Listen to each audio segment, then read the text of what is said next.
Core কমিটির বৈঠক না হওয়া নিয়ে আগে ক্ষোভ প্রকাশ করেছিলেন বীরভূমের জেলার দুই তৃণমূল নেতা কাজল শেখ এবং আশিস বন্দ্যোপাধ্যায়। এবারে কেন বৈঠক ডাকা হয়নি সে বিষয়ে স্পষ্ট বার্তা দিলেন কোর কমিটির আহ্বায়ক বিকাশ রায়চৌধুরী। সাংবাদিকদের মুখোমুখি হয়ে তিনি এদিন কি বললেন শোনাবো।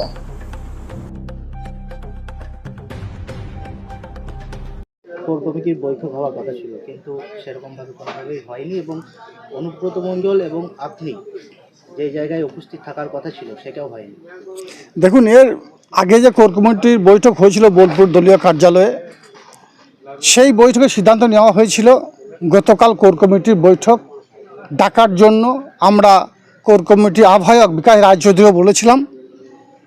তো বিকাশ রায়চৌধুরী উচিত ছিল গতকাল অর্থাৎ 19 তারিখে কোর কমিটির বৈঠক ডাকার জন্য। কেন ডাকেননি, কী জন্য ডাকেননি সে বিষয়ে আমাদেরকে এখনও পর্যন্ত জানানো হয়নি। যদিও আমি ব্যক্তিগতভাবে বিকাশ রায়চৌধুরীকে ফোন করেছিলাম কোর কমিটির মিটিং ডাকার জন্য। তিনি দেখব করে কাটিয়েছেন, কেন কাটিয়েছেন জানি না। এই কোর কমিটির বৈঠক ডাকাটা আমাদের সিদ্ধান্ত নয়, আমাদের দলের সর্বোচ্চ নেত্রী মাননীয় মমতা বন্দ্যোপাধ্যায়, বাংলার মা, তিনি সিদ্ধান্ত নিয়েছেন। তিনি বীরভূম জেলাকে কোর কমিটির মধ্যে চালানোর বার্তা দিয়েছেন এবং আমাদের দলের যিনি সেনাপতি যুবরাজ অভিষেক বন্দ্যোপাধ্যায়, সর্বভারতীয় তৃণমূল কংগ্রেসের সাধারণ সম্পাদক, তিনিও কোর কমিটিকে নিয়ে চলার বার্তা দিয়েছেন বীরভূম জেলায়। কেন কোর কমিটি মিটিং হচ্ছে না, কী জন্য হচ্ছে না, তার জবাব কোর কমিটি আহ্বায়ক বিকাশ রায়চৌধুরী দেওয়া উচিত বলে আমি মনে করি। এটা বাঞ্ছনীয় নয়। সেই জায়গায় উচ্চ নেতৃত্বকে আপনারা জানাবেন যে হচ্ছে না? অবশ্যই উচ্চ নেতৃত্বকে আমরা জানাবো, বারবার জানিয়েছি। উচ্চ নেতৃত্ব হস্তক্ষেপে কোর কমিটি মিটিং চলছে এবং কোর কমিটির দ্বারা বীরভূম জেলা পরিচালিত হয়েছে। 23-এ নির্বাচন হয়েছে, 24-এ নির্বাচন হয়েছে, অভাবনীয় রেজাল্ট হয়েছে, কাটাকাটি খুনোখুনি রাহাজানি হয়নি। স্বভাবতই বিগত দিনের যে রেজাল্ট ছিল সেই রেজাল্টকে আমরা টপকে দিয়েছি কোর কমিটির মাধ্যমে।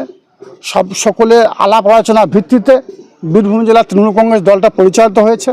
কিন্তু কেন, কি কারণ এই কোর কমিটির বৈঠক বসছে না, এ প্রশ্নের জবাব বিকাশ রায়চৌধুরীর অর্থাৎ কোর কমিটির আহ্বায়কের দেওয়া উচিত বলে আমি মনে করি।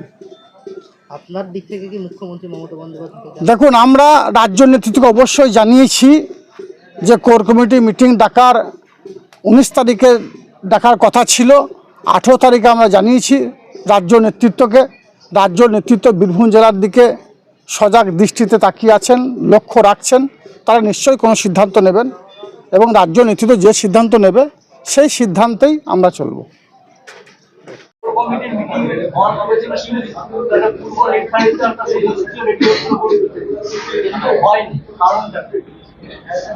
পরিষ্কার ভাষায় বলি, কোর কমিটি মিটিংয়ে কিন্তু সেদিন যেটা আলোচনা হয়েছিল সেই আলোচনায় কিন্তু কোর কমিটি যে ওই ডেটই ফিক্সড হবে তা নয়।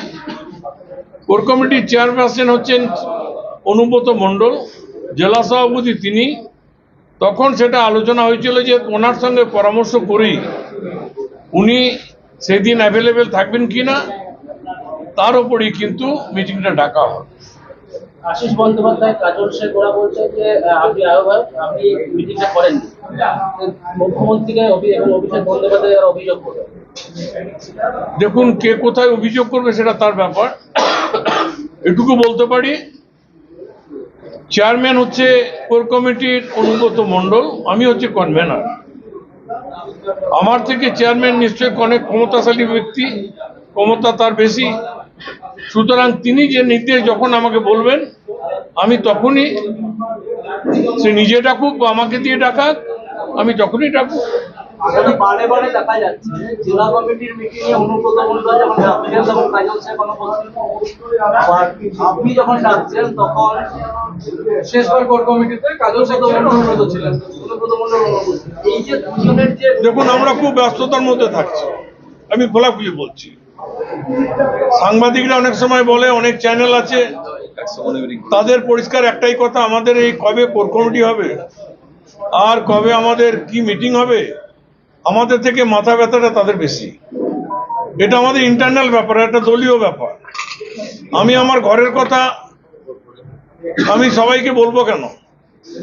আমার ঘরের সমস্যা আছে, আমি কি বলবো যে আমার এই সমস্যা, আমার এই সমস্যা, বা আমার এটা ভালো হয়েছে আমার এটা ভালো হয়েছে, ঢোলটাক পিটবো নাকি? যখন যেটা প্রয়োজন হবে, যেটা আপনাদের জানানো সেটা আমরা আপনাদেরকে জানাবো, যেটা আপনাদেরকে জানানোর মতো নয় সেটা আমরা জানাবো না। এখানে সুতরাং আপনাদের বেশি আপনারা চিন্তা করবেন না। নেক্সট কোর কমিটি মিটিং হবে না? সঠিক সময়ে সঠিক জায়গায় নির্দেশ পরিষ্কার ভাষায় বললাম, নিশ্চয়ই বাংলাটা ভালো বোঝেন। কোর কমিটির চেয়ারম্যান যিনি আছেন তিনি যেভাবে বলবেন সেইভাবেই হবে।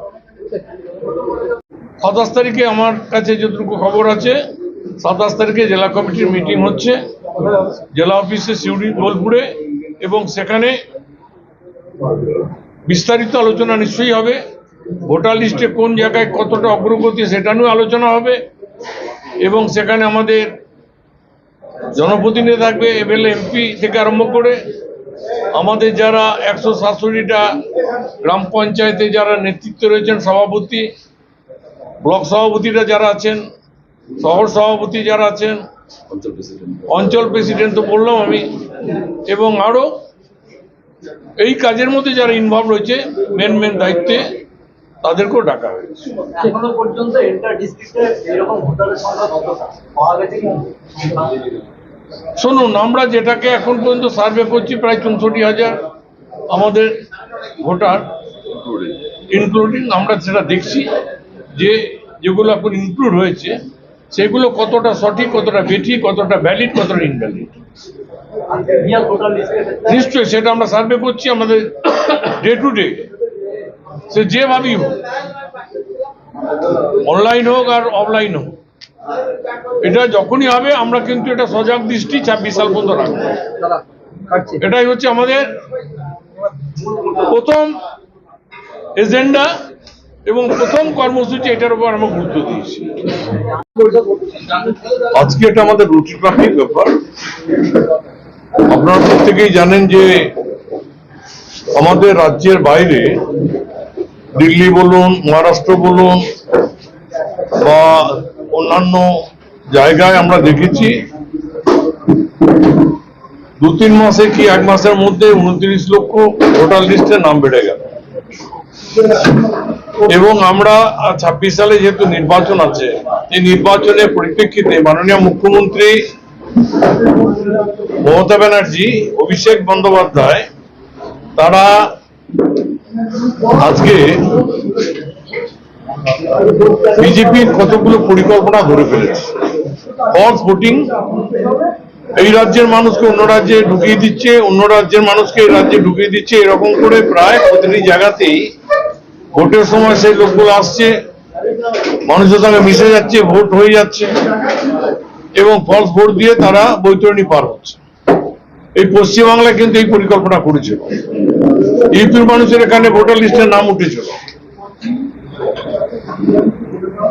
এখানে মহারাষ্ট্রের লোকের নাম এখানে রয়েছে, ঝাড়খণ্ডের লোকের নাম এখানে ঢুকে গেছে, এবং সেইটা মাননীয় মুখ্যমন্ত্রী নির্দেশ দিয়েছিলেন এগুলো প্রতিটি বুথ স্তরে সার্ভে করতে।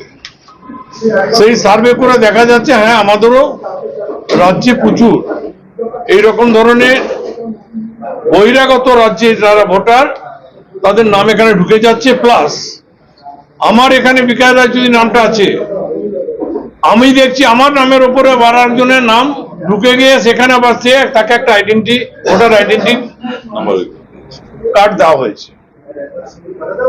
এবং কি হবে, আমি ধরুন বাদ পড়ে গেলাম, ও গেল আসল ভোটার। এই জায়গাটাকে আমরা ধরে ফেলেছি। আমরা সেই তার জন্যে সারা বছর আমরা একটা ভোটার লিস্টের স্ক্রুটিনি আমাদের রাজ্য স্তর থেকে নির্দেশ দিয়েছে, সেই নির্দেশ মতো আমরা সেই কাজটা শুরু করেছি।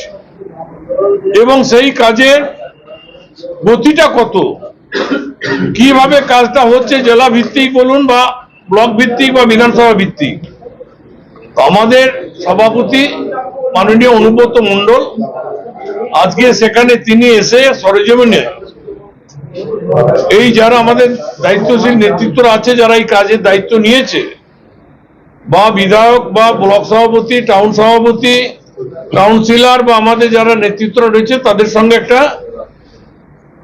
কতটা অগ্রগতি হচ্ছে, কিভাবে তোমরা করছো, সেই কাজের পরিধি সম্বন্ধে সে বিস্তারিত জানতে চেয়েছে। এবং সেইভাবে বিস্তারিত কথা হয়েছে। আগামী 27 তারিখ জেলা স্তরে মিটিং উনি ডেকেছেন জেলার, এবং সেই মিটিংয়ে এই বিষয়ে সবিস্তারে আলোচনা হবে এবং যে নির্দেশ দেওয়ার দরকার সেই নির্দেশটা দেবেন। সুতরাং আজকের এই যে আমাদের বসা, আমরা মনে করি এটা খুব গুরুত্বপূর্ণ এবং সুপরামর্শ দিয়েছেন। আমরাও তার সঙ্গে সহমত পোষণ করেছি। সুতরাং এবারে আমাদের চোখ হচ্ছে একটাই, পাখির চোখ হচ্ছে 26 সালের নির্বাচন। যারা বিরোধী দলে রয়েছে, যারা পরিকল্পনা করছে যে মানুষকে বিভ্রান্ত করে, মানুষকে ভেদাভেদের মধ্যে ফেলে দিয়ে দুটো ভাগে ভাগ করে দেবো, আমরাও সচেতন আছি।